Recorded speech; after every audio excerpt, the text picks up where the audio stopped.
Morning বন্ধুরা, এই দেখুন, এই হচ্ছে আমার থাই পিঙ্ক কাঁঠাল। দেখুন আমার কাঁঠালটা কি বড় হয়েছে।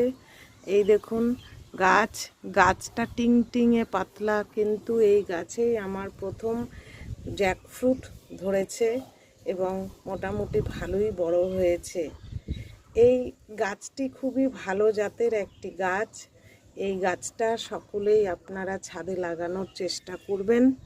কোনো রকম যত্ন লাগে না, শুধু গোবর মাটি দিয়ে বসিয়ে দিবেন, দেখবেন প্রথম বছরেই আপনার স্বপ্নের ফল ধরবে ছোট্ট গাছে। আপনাকে বলে না, গাছে কাঁঠাল গোঁফে তেল, এটা দেওয়ার দরকার হবে না। আনার পরেই দেখবেন মাত্র 6 মাস 1 বছরের মধ্যেই আপনার গাছে জ্যাকফ্রুট